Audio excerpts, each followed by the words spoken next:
Welcome back to Golden Rule Radio, your weekly recap of the precious metals markets. And after a couple weeks here, Rob, of digging into bigger, deeper themes surrounding the metals markets, I think this week maybe we just take it back to basics and take a little bit of a look at what the markets have been doing here over the last week as we're pushing into summer, and it seems like we might be getting a little bit of a breather. I don't want to say a big breath of fresh air, but maybe just a little bit of a breather here as we dig into some of the metals charts. It's been a quiet week, so to speak. Very quiet. Gold's fairly flat. We should probably touch on the silver and gold ratio. But why don't you bring us up to speed on what has happened since our last program? Yeah, we definitely do want to look at a little bounce back up in the ratio. So let's start with the top of the ratio. That's gold. So looking at gold first, gold, like you said, has been a little bit flat. We've had a trading range between about 23.20 and 23.60. So a $40 swing up and down, but a couple swings up and down between those two prices here over the last week. So this is following after gold peaked at 24.50. So obviously we've had a pretty strong decline, which we talked about last week, from 24.50 all the way down to 23.20, and just kind of bouncing up and down there, catching its breath. So perfectly reasonable movement, two higher highs, so far two higher lows since April, putting in that over 2,400 high and then exceeding it again in May. Maybe we're in sell in May and go away. We're now in June. We definitely had a big sell-off there at the end of May, but it did not exceed the previous low.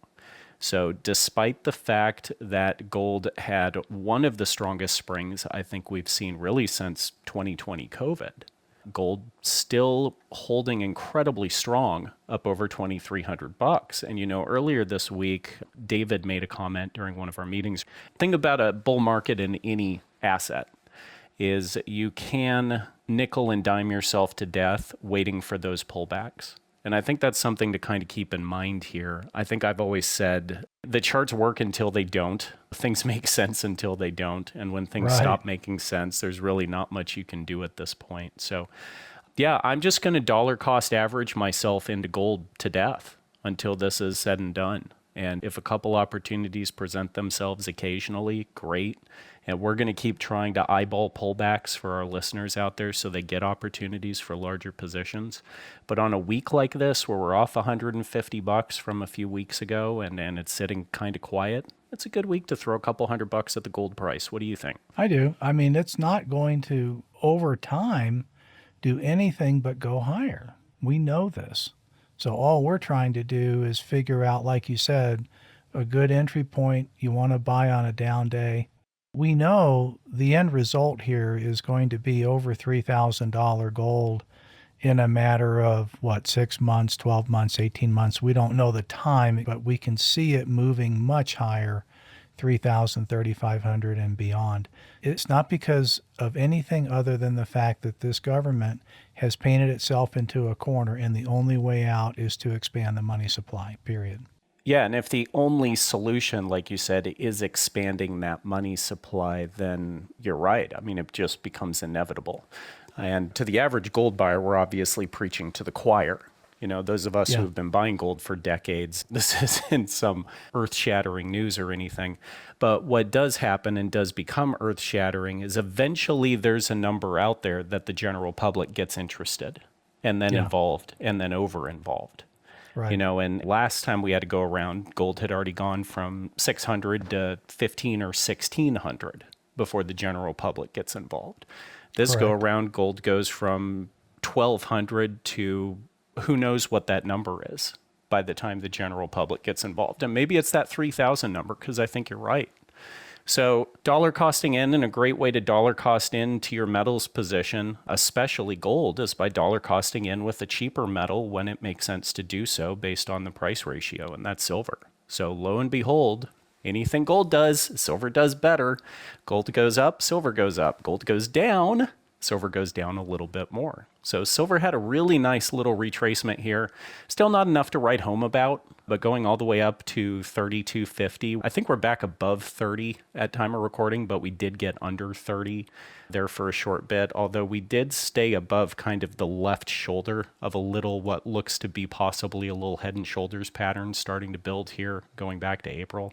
So we'll see if that continues at this point, but we're still kind of above that and in the head. And that has brought that gold silver ratio back up a little bit from as low as 72 or 73. We're back closing in on 80. Is it silver time again, Rob? It's either silver or platinum time. You can buy into silver and predictably transfer back to gold as that ratio narrows again. And maybe considering where we are right now, buying gold at around 1900 as opposed to 2350 with today's price in silver. That's one opportunity. The other is platinum at $1,000. It's under half the price of gold. There are rumblings in the platinum market that demand is picking up and supply is coming under demand. So you could see platinum make a move trying to catch back up with gold. Maybe instead of being less than half the price of gold, maybe an ounce of platinum being worth 3/4 of an ounce of gold, something like that. So there's a ratio there. And I also would like to point out that the U.S. $20 gold piece market are at prices as if gold was at $1,700 an ounce. I'm looking at $20 Liberties priced in the $2,500 to $2,700 price range, which was where they were when gold was at $700-800 an ounce. Gold has tripled, and the $20 gold pieces are within $200 of where they were back then. So that's another opportunity for people if they're looking for value. Explain that a little bit more, Rob, because you and I look at the different specific aspects of the precious metals market and specifically the physical metals market. Right. We know an American eagle and a bar and a 2,000-year-old Roman coin and a 150-year-old British sovereign. We know all of those are different things and they kind of have their own different market. Very different markets. We have a lot of clients who like that older coin. Why? What's the appeal? Let me put it in perspective. In 2008, I had a lady buy two French and one British coin, very high grade, very rare, three of them for $12,000. They just went through auction for just under $44,000. And the client was wondering, well, what do I do with the proceeds?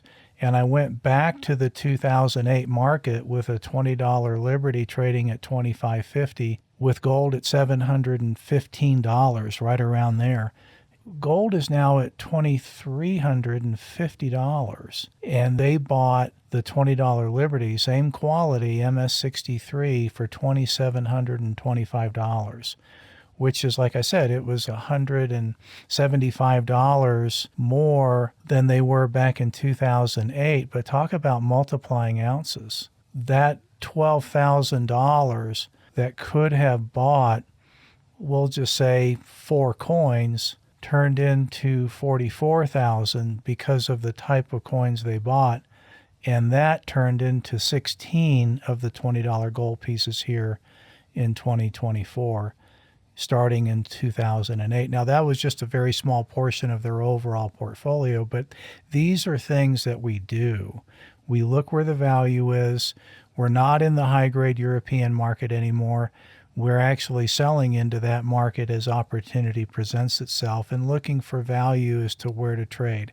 Because you don't have to just trade 1,000-ounce bars of silver for bags of junk silver, which is a trade that people should be considering right now.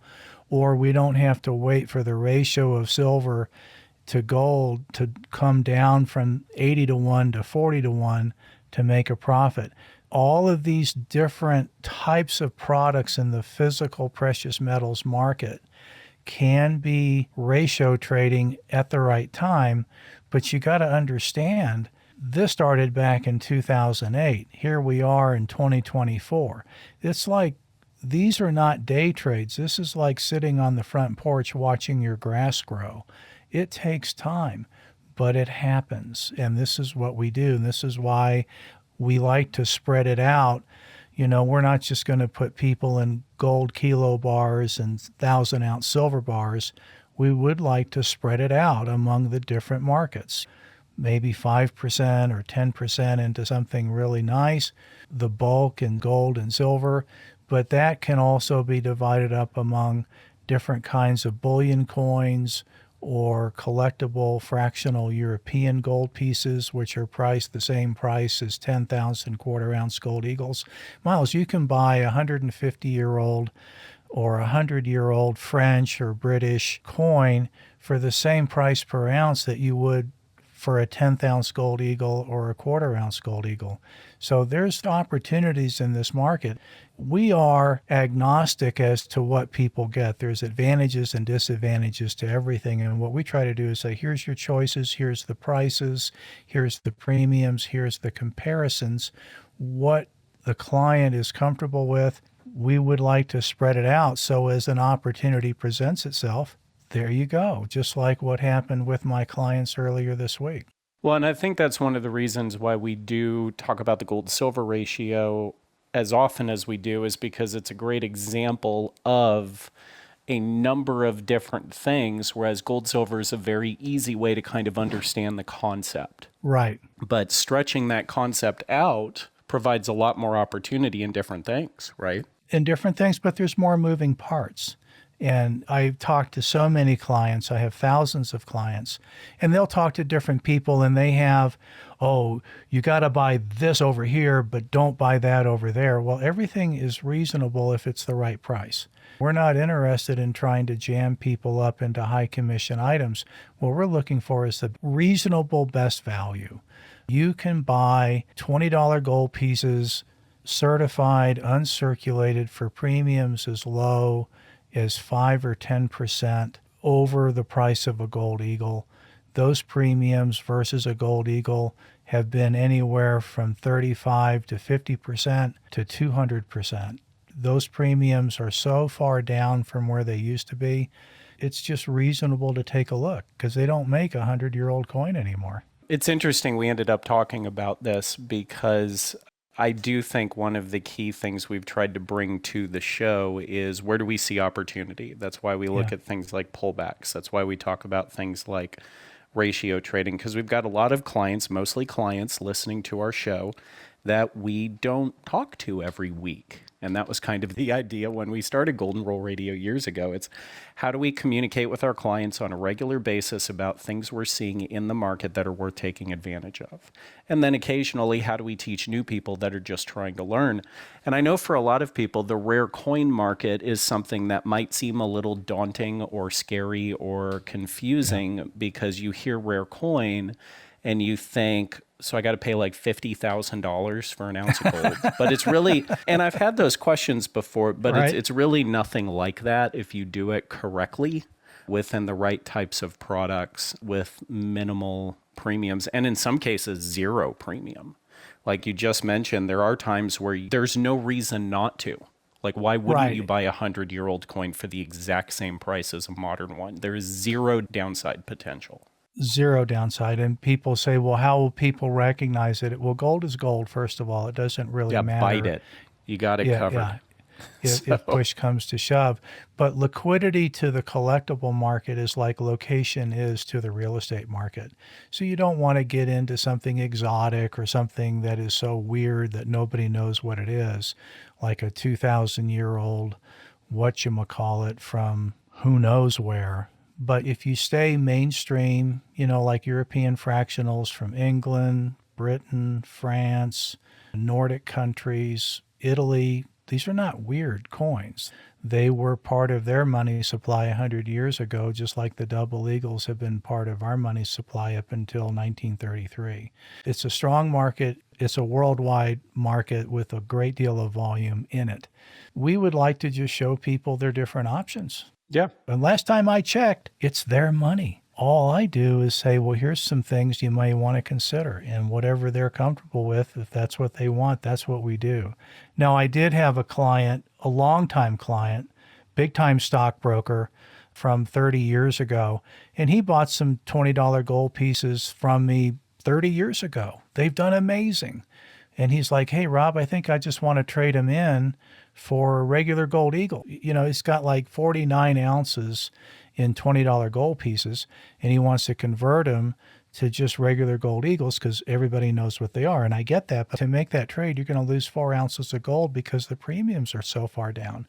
So I will do that, but I'm strongly advising you not to lose ground when you don't need to.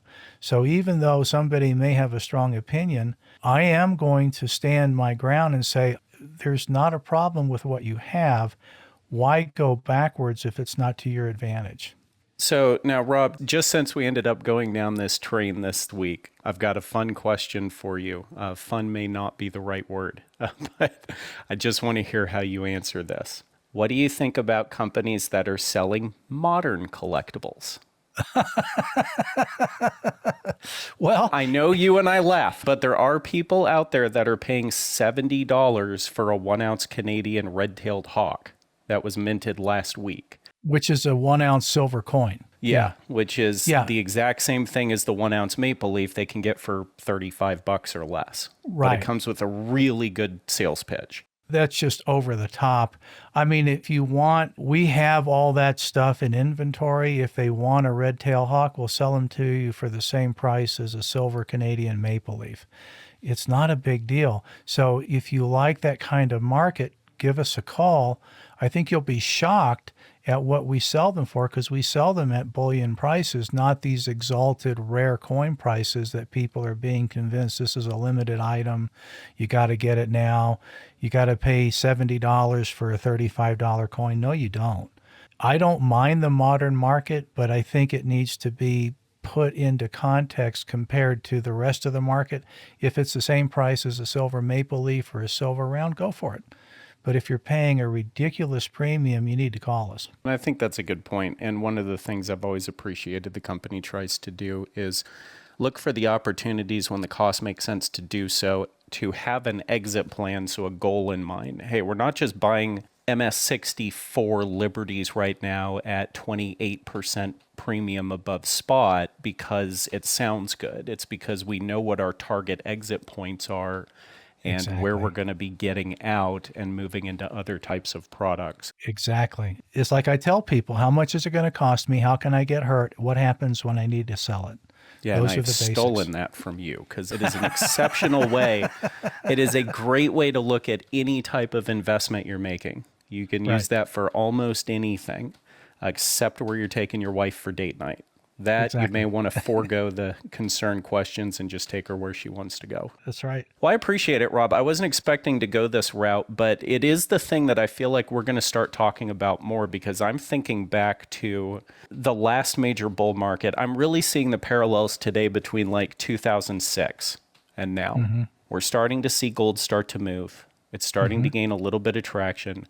We are not even close to where it's going, even though it feels like it's making big steps. Remember when we got above $800 and how excited everyone was? Woohoo. Yeah. We hadn't even started at that point, but it felt exciting. Well, hey, you remember when we finally broke above 2,000 and how excited everybody got a few months ago? Yeah, we're just barely getting started in this.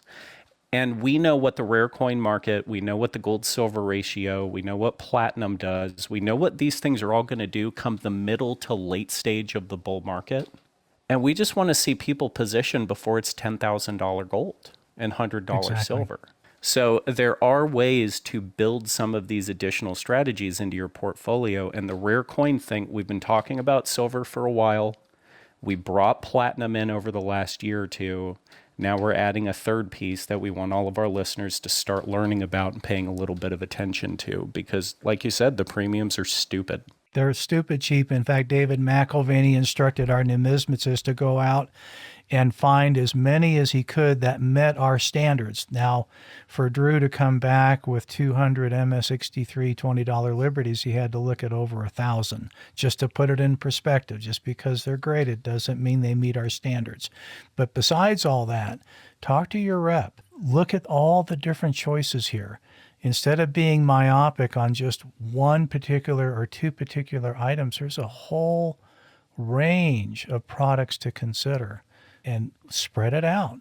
because just like my clients, when they bought these 3 rare coins that did so well, doesn't always happen, but now instead of buying 4 $20 Liberties, they bought 16.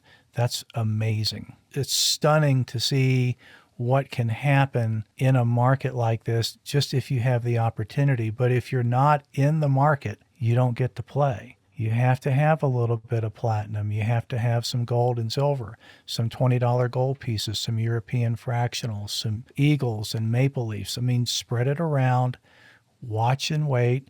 We saw a lot of people coming out of their silver eagles a couple of years ago, Miles. You remember that? Oh, yeah. Into Yeah. 1,000-ounce bars. Into 1,000-ounce bars. Because those eagle premiums were out of control. Out of control. But if you don't have any, you don't get to play. Yeah, and that's the key. And that gets us back to the beginning. Gold is a savings account and it's consistency. That's why we created things like Vaulted, so that you can be monthly consistent. That's why we've tried to build portfolios out that cover a number of different positions with a number of different exit strategies like you're talking about. So this was fun. I didn't expect to have a more casual conversation today, but you brought up the rare coin thing and it's been on my mind too. And I've had a client or two pick some up this week also because it's been pretty obvious. And I appreciate you sharing. And I think I'm going to look at that a little bit closer for myself as well. And encourage all of my personal clients who listen, if you want to take a look at your portfolio, see if there's any room for something like that, feel free to give me a buzz. I'm sure, Rob, you feel the same, and so do the rest of the advisors here at McIlvaney. So always happy to take a look at your portfolio and see if there's anything that needs to be shifted around or added to or subtracted from. And that's what we're here for. So that's going to do it this week for Golden Rule Radio. As always, if you liked what you heard, hit the subscribe button, ring the bell. You can find more info on Twitter at ICA Gold or Facebook at McIlvaney Financial. You can also swing by our website at McIlvaney.com. And like we were just talking about, if you'd like to speak with your personal advisor about your precious metals portfolio, you can give us a call at 800-525-9556. Thanks again for joining us and have a great week.